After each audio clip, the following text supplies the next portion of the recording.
자, 이번 시간에는 마켓 리서치에 대해서 함께 공부하도록 하겠습니다. 마켓 리서치 하면 뭘까요? 마켓이라고 하는 시장에 대한 조사를 한다라고 이해를 하시면 되겠습니다. 그러니까 마켓 리서치를 위해서 우리가 생각하는 것은 그 어떤 일을 할 때 우리는 그 마켓에 대한 그 마켓이라고 하면 시장이지만 또 하나의 좀 프로젝트라고도 할 수 있겠고, 세분적으로 보면 세부적인 이런 어떠한 사업도 들어갈 수 있겠죠. 그러니까 마켓이나 사업이나 프로젝트를 하기 전에 미리 해야 될 것 중에 하나는 시장에 대한 조사, 이 부분이 매우 중요하고요. 또 일을 계속하면서 평가를 내릴 때도 마켓 시장이 매우 중요한 포인트가 된다라고 볼 수 있습니다. 마켓에 대한 건데 왜 굳이 고객 가치에 대한 확인 과정이라는 부분을 제시했을까요? 이 고객 가치에 대한 확인에 대한 부분들도 매우 중요한 이슈를 자리 잡고 하고 있습니다. 밸류에 대한 부분을 이야기하는데요. 이 고객에 대한 가치를 어떻게 생각하고, 어떻게 보고, 어떻게 느끼고, 어떻게 이것을 정리하느냐에 따라서 고객 가치에 대한 부분이 그만큼 큰 역할을 할 수 있다라고 하는 것이죠. 우리는 사실 어떤 일을 할 때 고객에 대한 가치보다는 어떠한 이 고객을 통해서 어떠한 이윤을 창출할 것인가, 또 내 사업을 통해서 내가 얼마만큼의 영리성을 좀 담보할 것인가 라고 하는 것들이 사실 먼저 선결되는 경우들이 많이 있습니다. 물론 매우 중요한 거고 당연히 사업에 있어서는 그 부분이 필요하다고 볼 수 있습니다. 그러나 더 중요한 것은 그 단회성이나 유례성에 대한 사업이 아니라 롱런을 한다고 할 때, 먼 길을 간다고 할 때 그 먼 길을 가는 그 롱런에 대한 그런 가치에 대한 부분들은 또 한 번 생각하고 또 한 번 중요시 여기는 부분이 무엇보다 중요하다라고 볼 수 있습니다. 그래서 이 시간에 한번 생각할 것 중에 하나는 마켓 리서치에 대한 고객 가치의 검증 과정이 무엇보다도 중요하면서 첫 번째 할 것이 시장 조사가 뭐냐라고 하는 시장 조사에 대한 정의와 목적, 다시 말하면 마켓 리서치가 뭔지를 한번 정의를 내려보고 정리해 볼 필요가 있다라고 볼 수 있습니다. 또 하나 생각할 것은 마켓 리서치의 원칙입니다. 프린시플. 마켓 리서치가 과연 뭐냐? 근데 그 중에 어떠한 첫째, 둘째, 셋째 그 원칙이 뭔지, 이 원칙에 따라서 이 일을 한번 생각해 보자라는 것도 또 한 가지 중요하고요. 세 번째가 마켓 리서치의 프로세스. 이 과정은 어떻게 되고 있느냐? 마켓 리서치의 프로세스에 대해서 한번 좀 더 깊이 있게 생각해 볼 필요가 있다는 것이죠. 그 다음에 마켓 리서치의 방법론, 어떤 방법을 추구하고 이 방법에 대해서 어떠한 영향력을 갖고 있는지 이 방법론에 대해서 한번 생각도 해봐야겠고요. 더 나아가서는 글로벌 마켓 리서치라고 해서 이 글로벌한 시대에 그쵸? 글로벌한 이러한 마켓에 대한 시장은 어떻게 조사하고 어떻게 연구해야 되는지, 그리고 마지막으로 마켓 리서치에 대한 전략 교육과 의사결정은 어떻게 하는 것이 바람직한지, 이러한 것에 대한 하나의 프레임을 가지고 함께 이야기를 해보도록 하겠습니다. 결론은 마켓 리서치고 더 나아가서는 고객의 가치가 그만큼 마켓 리서치에 중요한 역할을 한다라고 하는 이 두 가지의 채널을 가지고 보도록 하겠습니다. 자, 자라라고 하는 여러분 회사 혹시 매장에 가서 한두 번씩 본 적이 있지 않을까 싶습니다. 굉장히 짧은 시간 내 유명한 회사로 등극을 했죠. 그래서 관찰자의 해석 능력이 관건이다라고 했는데요. 여기서는 관찰자라는 말이 왜 나오고 이것은 어떤 의미가 있는지 한번 자라만의 특징을 살펴보면 이런 거죠. 각 매장에 점장들이 있어요. 스토어 매니저라고 해서 이 점장들은 실제 매출 데이터를 파악하고 얼마를 팔았다라고 하는 것은 기본이고, 이것만이 아니라 고객들의 구매 행동들을 관찰해요. 여기서 뭘 관찰한다? 행동, behavior.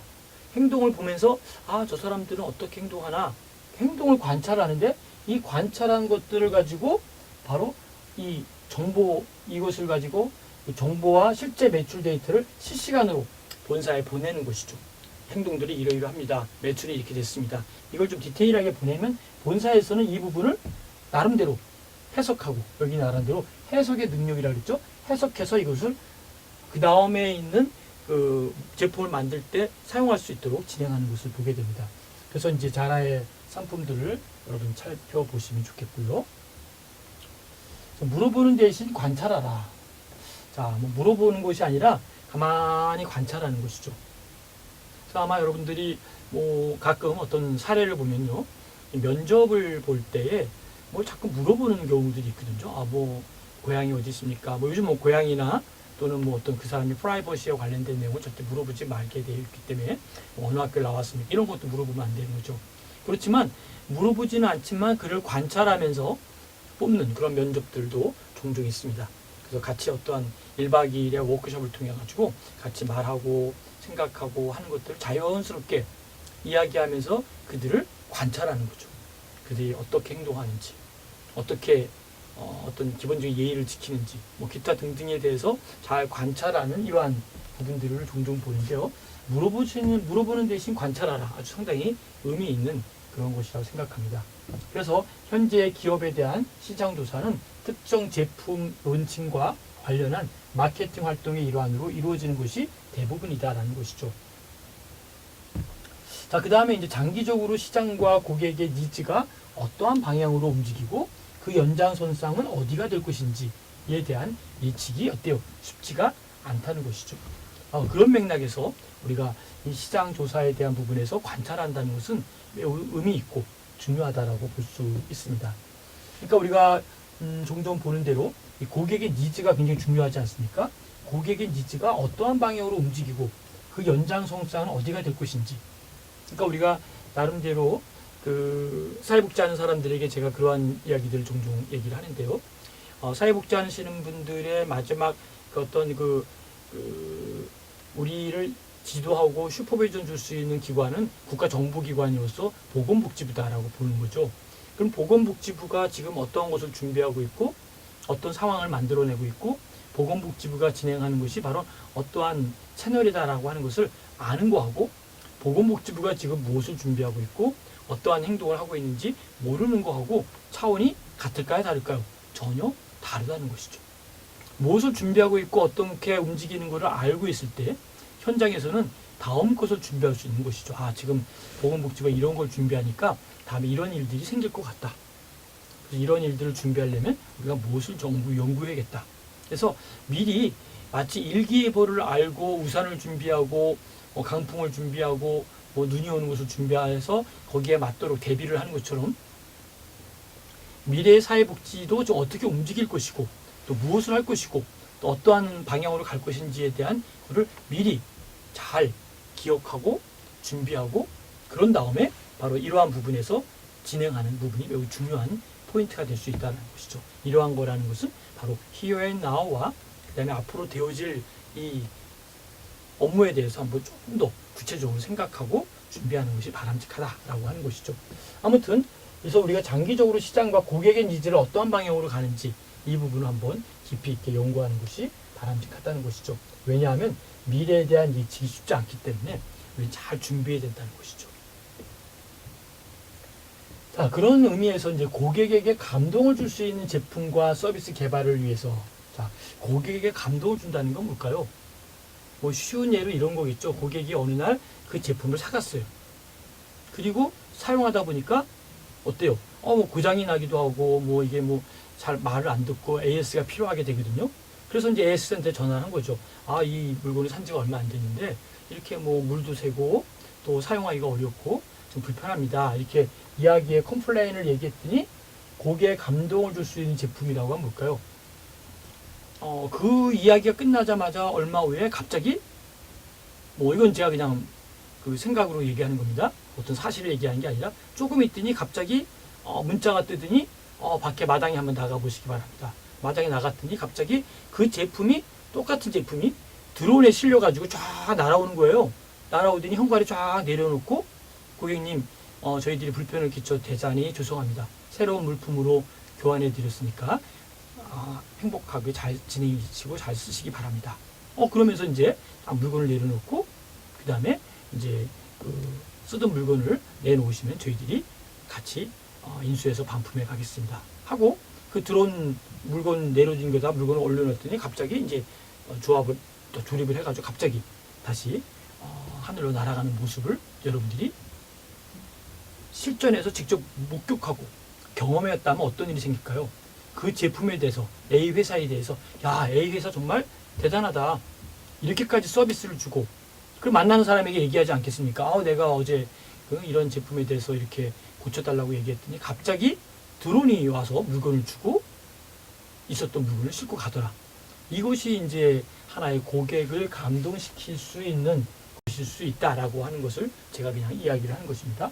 그래서 이러한 고객을 감동시켜줄 수 있는 제품과 서비스의 개발을 위한 고객들의 잠재적인 니즈와 향후 소비자들의 니즈의 변화와 방향을 예측, 다시 말하면 포캐스팅, 미리 예견할 수 있고 예측할 수 있기 위한 장기적인 시각은 어떻게 확보할 수 있을까? 그것은 바로 데이터 플러스 해석에 대한 능력이 필요하다라고 하는 것이죠. 그래서 우리가 준비하는 그러한 미래를 준비할 때 잘 우리가 무엇을 해야 될 것인가, 어떻게 해야 될 것인가 라고 하는 이러한 데이터 플러스 해석의 능력이 상당히 중요한 포인트가 될 수 있다는 것이죠. 그래서 소비자들의 행동을 관찰한다는 것, 그들의 생활과 그들의 삶과 이런 것들, 그들이 물건을 살 때 어떤 그 행동을 하는지 이런 걸 잘 관찰하다 보면 고객이 원하는 게 이런 거였구나. 우리가 그냥 스킵해서 지내갔던 것들이지만 자세히 생각해 봤더니 고객이 원하는 건 우리는 이 A라는 게 중요하다고 생각하는데 고객들은 A에게는 관심이 없는 거예요. B도 관심이 없어요. 오직 고객은 C에 대한 관심을 갖고 있을 수도 있거든요. 그러니까 그 C를 알고 났을 때 고객이 원하는 그러한 제품에 대한 AS뿐만 아니라 어떤 기능들을 만들어낼 수도 있다라고 하는 것이죠. 자, 그래서 본사에서는 정보를 취합하고 분석해서 이것을 기반으로 고객 잠재적 니즈를 발견하는 거죠. 고객이 원하는 게 우리가 생각할 때 이런 거였는데 좀 생각해 봤더니 그것만은 아닌 것 같구나. 이렇게 좀 정리가 할 수 있는 거겠죠. 그래서 이러한 것들을 잘 하고 나름대로 진열하고 디스플레이 정책에 활용하는 이런 부분들이 무엇보다 중요하다라고 볼 수 있습니다. 자, 마켓 리서치에 대해서 한번 조금 더 구체적으로 볼 텐데요. 자, 그럼 마켓 리서치가 무엇인지 한번 공부하겠고요. 그다음에 마켓 리서치에 대한 부분과 함께 마켓에 대한 감지와 어떤 차이점이 있는지, 다시 마켓 리서치와 마켓에 대한 감지가 어떠한 의미를 갖고 있는지. 그래서 마켓에 대한 리서치 과정과 각 단계별 활동에 대해서 학습하는 것도 중요하고요. 그다음에 시장 조사의 방법론에 대해서 학습을 하고, 그다음에 시장 조사의 국내외 실제 방법과 활동에 대해서도 학습하는 것이 필요하다라고 보는 것이죠. 자, 마켓 리서치의 정의와 목적을 보도록 하겠습니다. 목적은 시장 감지에서 센싱이죠, 센싱. 시장 감지하는 거, 마켓 센싱에서 발견한 가치를 기업 관점에서 기업의 목적과 마케팅 자원과의 적합성을 검증하기 위한 목적으로 자료를 체계적으로 획득하고 분석하고 해석하는 객관적이고 공식적인 하나의 과정이다. 이렇게 이해를 할 수가 있습니다. 그래서 시장 조사를 통해 발견한 밸류, 가치는 가치에 대한 크리에이션, 밸류 크리에이션이라고 그러죠. 가치 창출에서의 중요한 제품 개발과 마케팅 활동 등을 통해서 구체화되는 것이 필요하다라고 하는 것이죠. 여기서 시장 조사는 어때요? 밸류는 구체화되어야 된다. 그렇죠? 그래서 기업에 닥친 문제 또는 이슈를 해결하기 위한 단기적 전략의 기초 자료로 활용될 뿐만 아니라 장기적 전략 수립 및 의사 결정에도 활용될 수밖에 없다라고 하는 것을 꼭 기억하시면 좋겠습니다.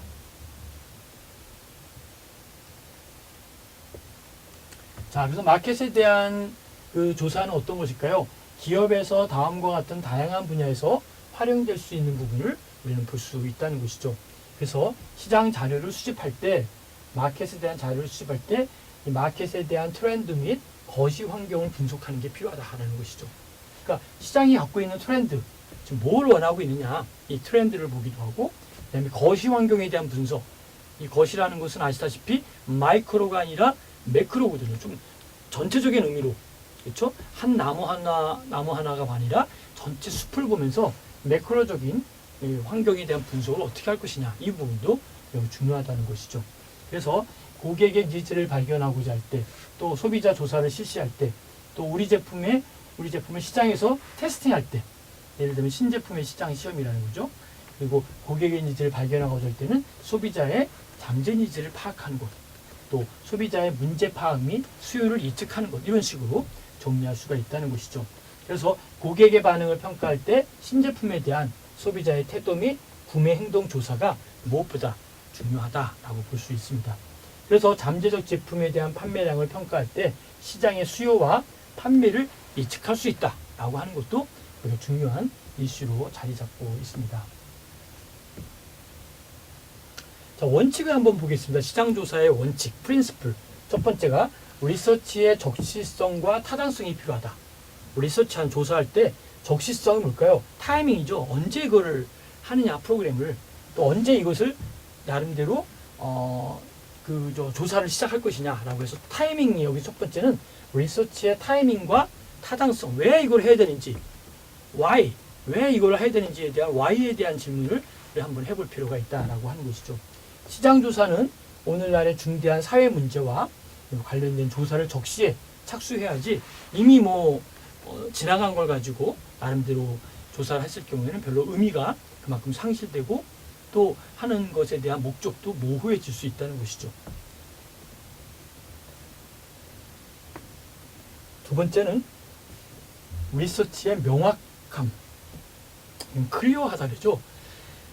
이 조사하는 것에 대해서 명확하게 이걸 왜 하는 것뿐만 아니라 정확하게 하는 것이 필요하죠. 그래서 조사 목적을 주의 깊고 분명하게 규정해야 된다라고 하는 것, 이 명확한 목적이 있어야 된다. 그렇죠? 이 명확한 목적이 없을 때는 우리가 시간을 낭비할 수도 있고 의미도 없을 수도 있고 왜 이걸 했을까라고 하는 의아심이 생기게 되죠. 그래서 반드시 리서치에 명확한 부분이 필요하다라고 하는 것이죠. 그 다음에 이미 만들어진 결정을 지지하는 설문조사는 행해져서는 안 된다라는 것이죠. 원칙 3입니다. 그러니까 이미 다 끝나져 있어요. 요식행위로 그냥 형식적으로 이 평가를 한다는 것은 별로 바람직하지 않다라고 하는 것이죠. 그래서 이미 결정을 지지하는 설문조사는 행해져서는 안 된다라고 하는 것도 꼭 기억하시기 바랍니다. 그래서 시장조사가 시장의 상황을 반영하고 소비자의 인식을 조사하는 것이 아니라 바로 그 자사의 마케팅 활동을 지지하기 위한 수단으로 실행되어서는 적절한 대응을 할 수가 없다라는 것이죠. 없다. 자, 그러면 시장조사가 뭔지 한번 좀 깊이 있게 살펴볼 필요가 있겠죠. 마켓 리서치라고 하는 것은 어떤 것일까요? 보통 새로운 제품이나 서비스를 개발하기 이전에 사람들이 요구하고 필요로 하는 것을 찾기 위하여 시장의 크기나 특성, 그리고 잠재력을 조사하는 것을 말하고 있다는 것이죠. 그래서 미국 마케팅 협회는 상품 및 서비스 마케팅의 여러 문제에 대한 자료를 조직적으로 수집하고 기록하고 분석하는 일을 하고 있다라고 볼 수 있습니다. 그래서 시장 조사라는 것은 시장 분석, 시장 실사, 동기 조사, 또한 시장 실험으로 나누어지는데 이 중에서 시장에 대한 실사가 사회 조사의 범주에 속하고 있다라고 하는 것도 참고하시면 좋겠습니다.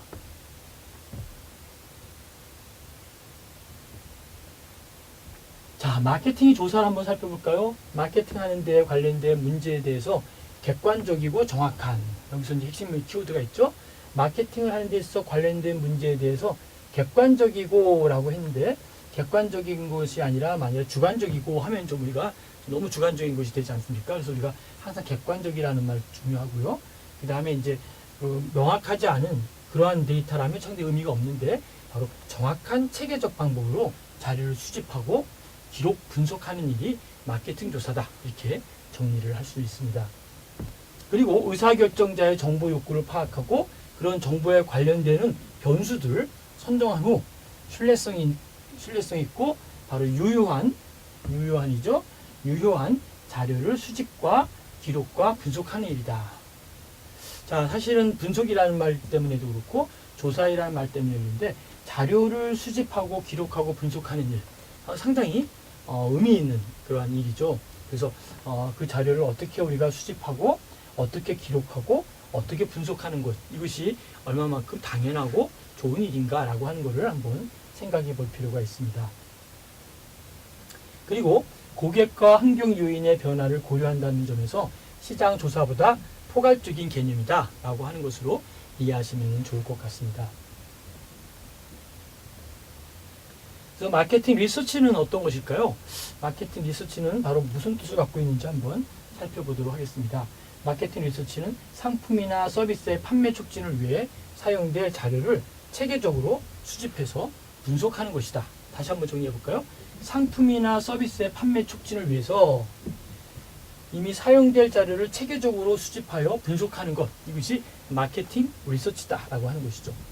체계적인 사실 규명을 통해서 이루어지는 마케팅 조사는 특정한 문제에 따라서 달리 진행될 수도 있고 개별 사안에 대하여 프로젝트별로 진행되는 경우가 많이 있다라고 하는 것도 참고로 알고 계시면 좋을 것 같습니다. 마케팅 리서치에 대해서 한번 살펴보았고요. 자라의 정의와 기원에 대해서 살펴보도록 하겠습니다. 자라는 저렴한 가격대의 트렌디한 여성복, 남성복, 그리고 아동복을 제조하게 되죠. 판매하는 스페인 패스트 패션이라고 하는 패스트 패션, 직역을 한다면 빠른 패션 이런 얘기죠. 그래서 패스트 패션 브랜드로 자라라는 이름으로 설립자인 아만시오 오르테가 이제 크게 감명받은 그리스 영화의 히라빈 조르바에서 유래했다라고 보는 것이죠. 자라는 1963년 아만시오 오르테가가 의류 제조 공장인 고아 컨벤시오네스라고 하는 이거 이름으로 설립을 하게 되죠. 이후 아만시오 오르테가는 시중에 유행하는 스타일의 의류들을 나름대로 제작해서 저렴한 가격으로 타 소매업장에 납품하게 했죠. 1973년 이렇게 확보한 자금을 기반으로 자라 이름으로 의류 소매점을 오픈을 했고요. 1980년대에는 고아 컨벤시오네스라고 하는 전산화된 물류 시스템을 기반으로 소량 생산 접기 판매에 대해서 진행을 했다라고 볼 수 있습니다. 이후 자라는 인디텍스사의 시스템을 기반으로 최신 트렌드를 반영한 의류를 2주 단위로 출시했고 트렌드에 민감한 전 세계 젊은 층에게 열성적인 지지를 얻으면서 나름대로 뭔가 새로운 트렌드에 민감한 전 세계 젊은이에게 열성적인 지지를 얻으며 오늘날의 글로벌 브랜드로 성장하게 된 것이 바로 하루아침에 된 일이 아닌 오랜 시간 동안 축적된 일 중에 하나다라고 볼 수 있습니다. 자라의 새로운 기술 및 발명을 살펴보면 자라의 모 그룹인 인디텍스사는 원단 가공에서 의류 기획 및 생산 그리고 판매에 이르기까지 자사의 시스템으로 해결하는 SPA 업체이다고 볼 수 있습니다. SPA란 미국의 계획사가 1986년에 도입한 개념으로 전문 소매점이라고 하는 말과 자사 상표의 말, 그다음에 의류에 대한 말, 이런 앞글자를 조합한 것으로 제조 직매형 의류 전문점을 의미하고 있기도 합니다. 자라 이외에도 세계적으로 H&M이라고 하는 스웨덴의 그다음에 갭에 대한 거 미국에 있는 거죠.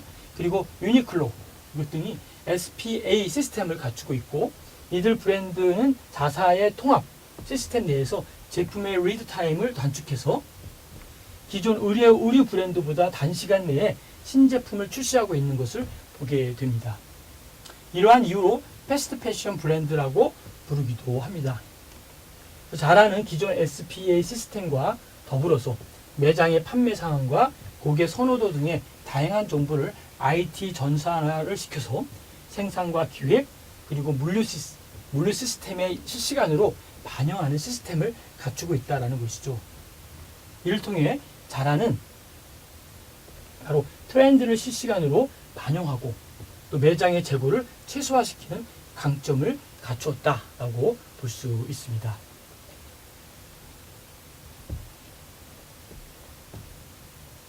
다음은 시장 조사의 프로세스를 함께 보도록 하겠습니다. 기업이 검증하고자 하는 문제를 정의하는 것.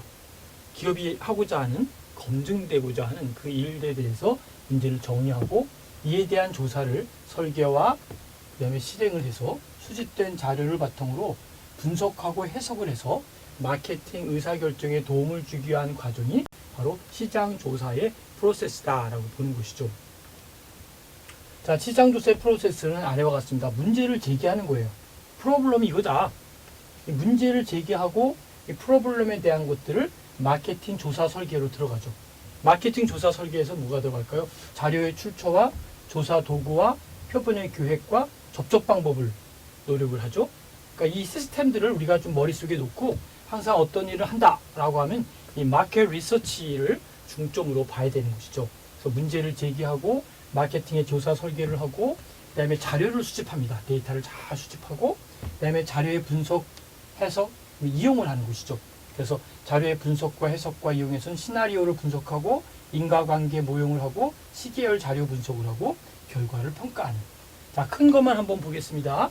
문제를 제기하자 마케팅의 조사 설계를 하고 자료를 수집하시고 자료의 분석과 해석 그리고 이것을 이용하고 그 다음에 결과를 나름대로 평가하는 이 부분이 마켓 리서치의 프로세스다라고 하는 것을 기억하시면 좋겠습니다. 자, 그런 의미에서 시장조사, 마켓 리서치의 프로세스의 몇 가지 볼 것 중에 하나는 리서치 접촉 방법을 한번 생각해 볼 필요가 있겠죠. 접촉 방법은 우편으로 할 경우가 있겠죠. 우편으로 하는 경우에는 장점이 뭘까요? 대인 인터뷰를 하지 않으려는 사람들이나 면접자에 의해서 응답이 편중되고 왜곡될 수 있는 사람들에게 접근할 수 있는 능력이 생길 수 있다라는 것이죠. 다시 말씀드리면 뭔가 일을 하려고 할 때 인터뷰를 하지 않은 사람들이나 면접자에게 응답이 편중될 수 있다는 것이죠. 그래서 왜곡될 수 있는 사람들에게 접근할 수 있는 능력을 갖고 있는 것이 우편 질문이고요.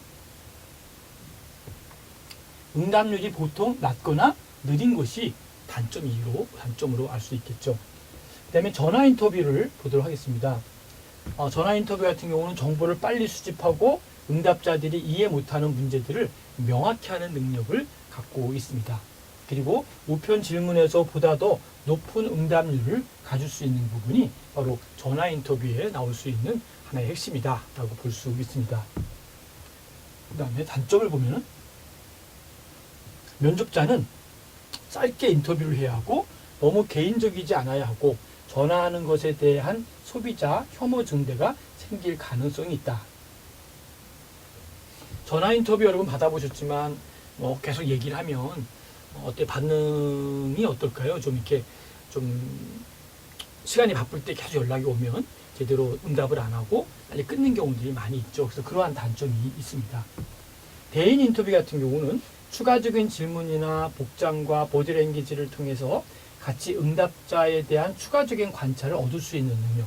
그러니까 이야기를 하면서 전화 같은 경우는 모습이 안 보이지 않습니까? 그러나 직접 대인 면접을 할 때는 그 사람에 대한 인상도 읽게 되고 그 사람의 감정도 알게 되고 그 사람의 어떤 복장과 그다음에 바디랭귀지를 보면서 그 사람에 대한 추가적인 다른 부분을 알 수 있는 이 부분이 바로 대인 인터뷰의 핵심 키워드다라고 볼 수 있는 것이죠. 대인 인터뷰 같은 경우는 가장 비싼 접촉 방법이죠. 더 많은 계획과 감동이 필요하고 인터뷰하는 사람에게 지나치게 편중되거나 왜곡할 그러할 우려가 있는 것이 바로 대인 인터뷰에 속해 있다라고 볼 수 있습니다. 다음 온라인 인터뷰 같은 경우 보면은 웹에서 질문을 올릴 수 있는 능력이나 또 배너를 만들고 또 채팅방을 후원하거나 참가자들을 채용하거나 또 조사하는 다른 테크닉을 빠르고 쉽게 사용할 수 있는 부분이 있죠. 그래서 비용이 덜 들고 다양한 것이 있고요. 더 나아가서는 응답자가 온라인상에서 더 솔직하게 이야기할 수 있는 부분이기 때문에 온라인 인터뷰에 상당히 장점을 볼 수 있겠고요. 단점 같은 경우는 샘플이 작고 편중될 수 있고 온라인 조사는 기술적인 문제점과 일관성이 적을 가능성이 있기 때문에 단점으로 또 나타날 수도 있습니다. 자, 여러분이 생각하는 그러한 장점과 단점 또 이런 부분들을 리서치 접촉 방법을 통해서 알아보았습니다. 어떻습니까? 시장조사의 프로세스가 그렇죠. 쉽지는 않다는 것을 아마 여러분들이 볼 것입니다.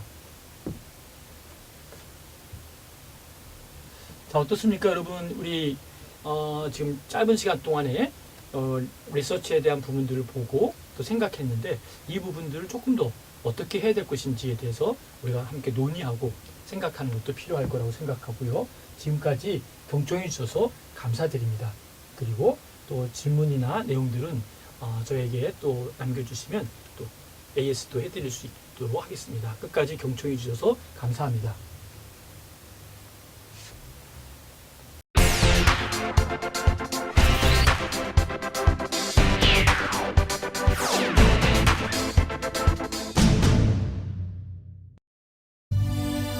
(1989년) 일본의 기업인 마스시타 고노스케가 94세를 일기로 세상을 떠났다. 2만 명이 넘는 조문객들이 그의 장례식을 찾았다. 미국 대통령 조지 부시는 마스시타를 전 세계 사람들을 감동시킨 사람이라고 추모했다. 마스시타 코노스케는 초등학교도 제대로 마치지 못한 무학의 경영인이었다. 나셔널과 파나소닉 브랜드를 개척해 세계적인 브랜드로 키웠고 일생에 걸쳐 570개 계열사를 거느린 세계 20위권의 다국적 기업을 일궈냈다. 소켓 개발을 시작으로 가전제품 생산의 한 길을 걸어온 마스시타 코노스케. 1, 2차 세계대전과 두 차례 큰 불황을 넘어온 그의 삶은 일본의 세계 경제의 중추로 떠오른 과정이기도 했다. 경영의 신으로 추앙받는 마스시타 코노스케. 그는 일평생 인간을 아끼고 키우고 배운 리더였다.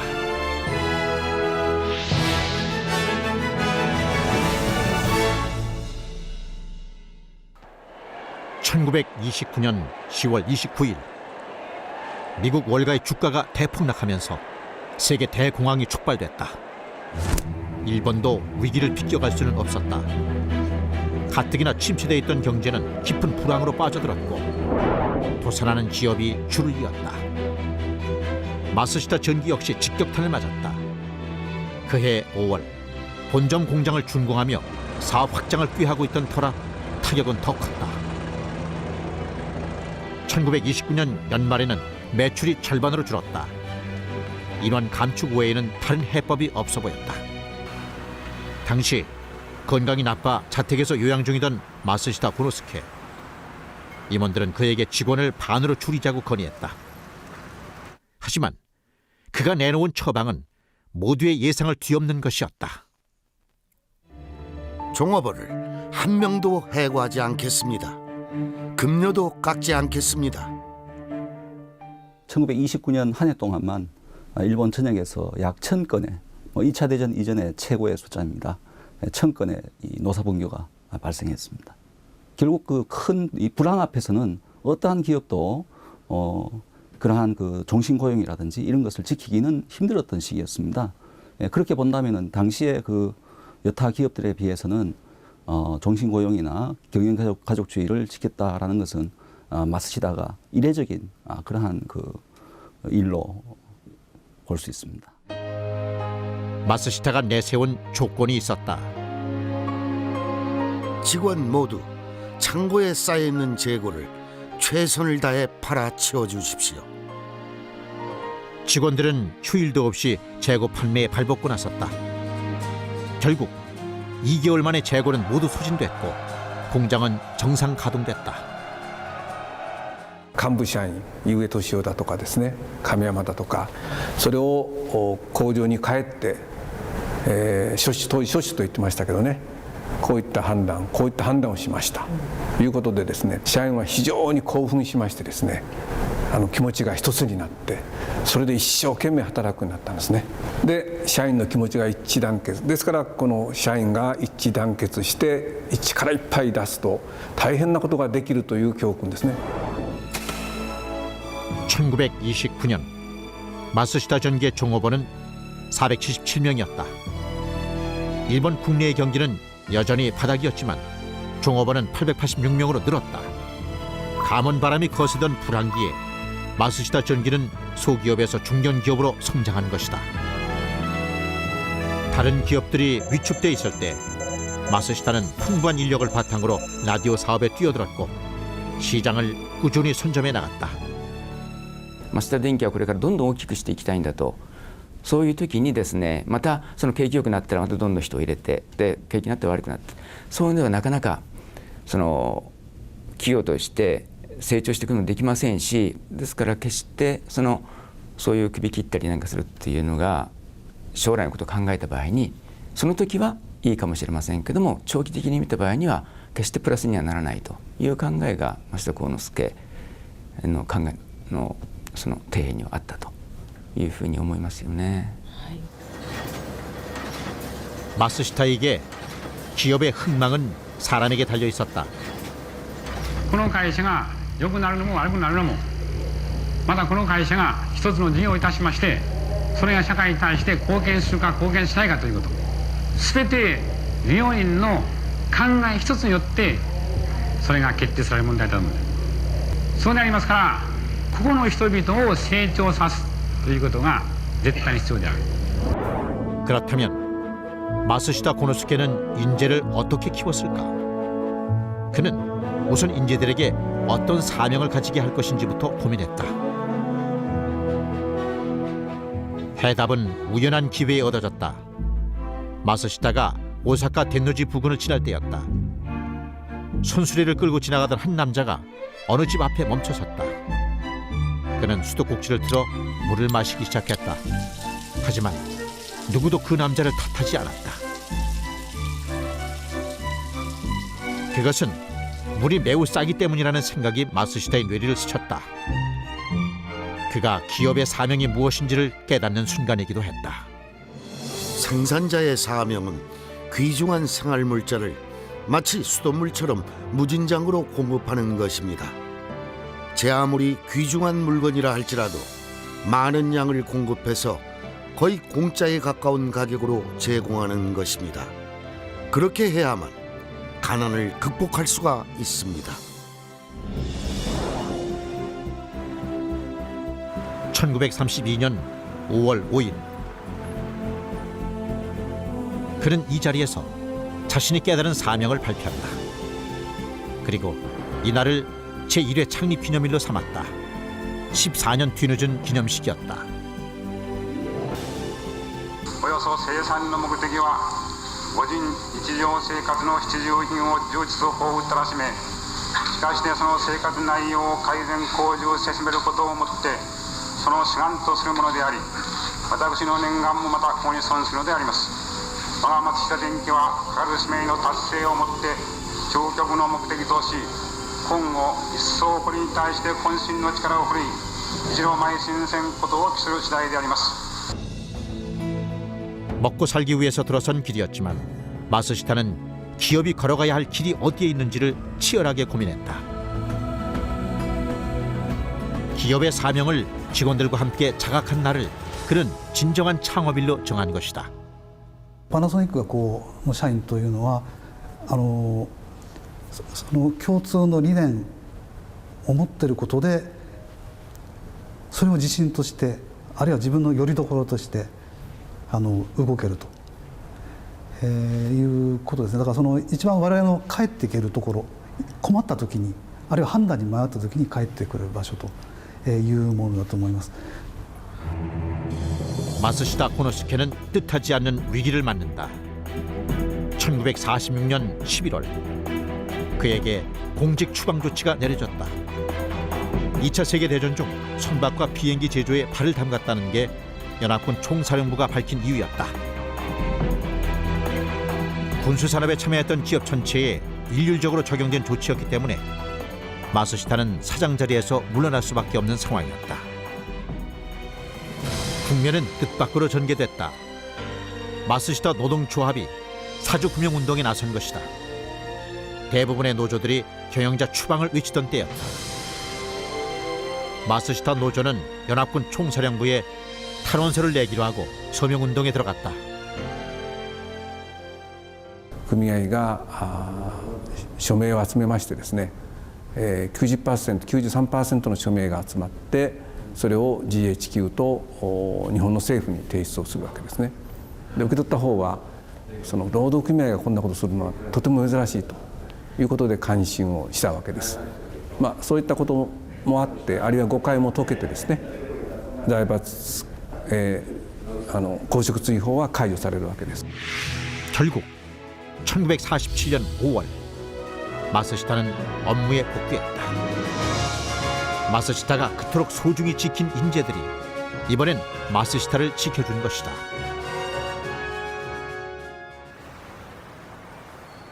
(1964년) 일본 사회는 들떠 있었다.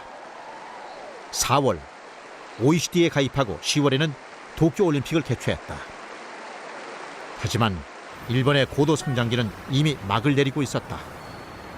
1950년대까지 고도 성장을 주도했던 가전제품 보급의 열기도 한풀 꺾였다.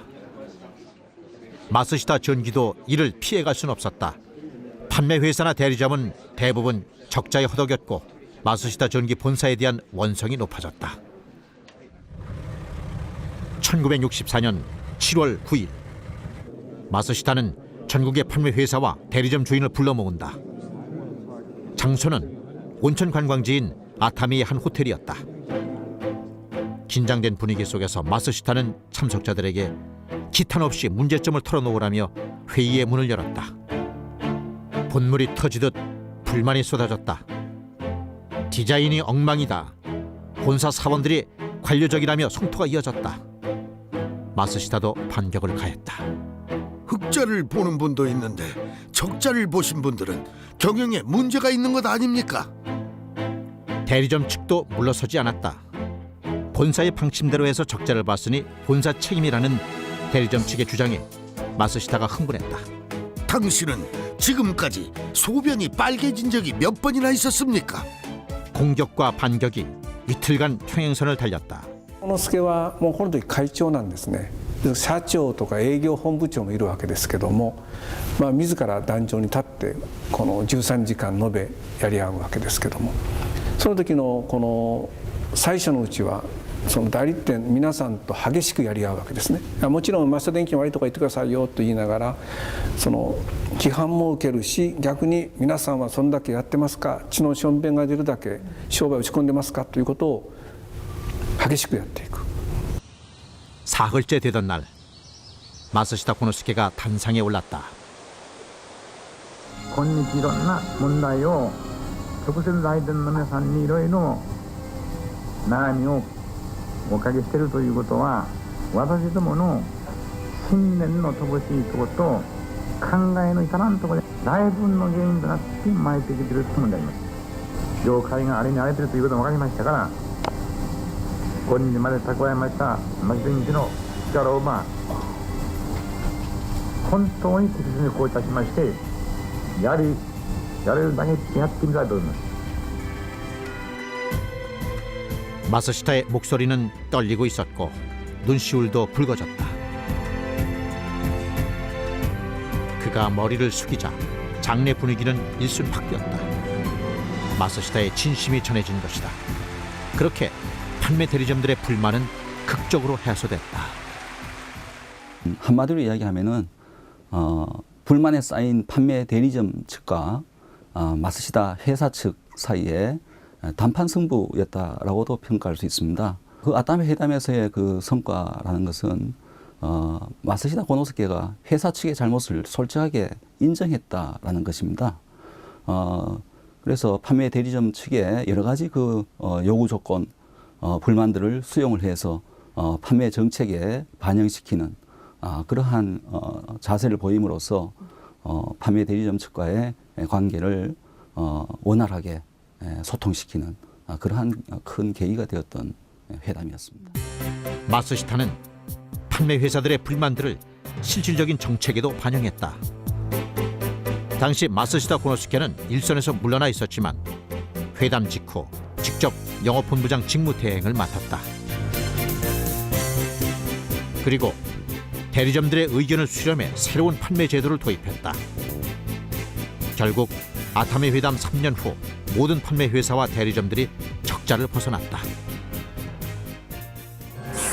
1966년 전국 282개 판매 회사와 대리점들은 하늘로 오르는 천마상을 마쓰시타 전기에 기증했다.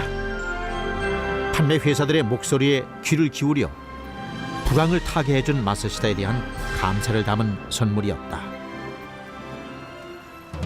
1962년 마쓰시타 고노스케는 타임지의 표지를 장식했다. 라이프지는 마쓰시타를 경영자를 넘어선 당대의 교육자이자 철학가로 소개했다. 호황은 좋고 불황은 더 좋다고 했던 마쓰시타 고노스케. 그가 불황기를 돌파할 때 그에게는 그가 무엇보다 소중히 여겼던 사람이 있었다. 一人一人本当にそのかけがえのない存在であると、ダイヤモンド原石に無限な可能性を持っている存在であるという人間観に立って、それをそれぞれのここのその適性というのを存分に発揮させてあげるというね、そういうことっていうのは、これはその時代がね変わろうとね、あるいはその国が変わろうとね、人間の本質が変わらない以上非常に変わらない大事なものだと思うんですよ。 그가 사람들을 감동시킨 이유는 그가 세상을 떠날 때 남겨놓은 세계 20위권 기업의 규모가 아니었다. 인간에 대한 무한한 신뢰와 존중이었다. 나는 학력이 높은 것도 아니고 특별한 재능도 없는 극히 평범한 사람입니다. 그런데도 나는 주위 사람들에게 여러 가지로 과분한 평을 듣습니다. 특히 인재 기용을 잘한다는 말을 자주 듣습니다. 내가 그런 말을 들을 수 있는 이유는 직원들을 모두 나보다 훌륭하게 보기 때문입니다.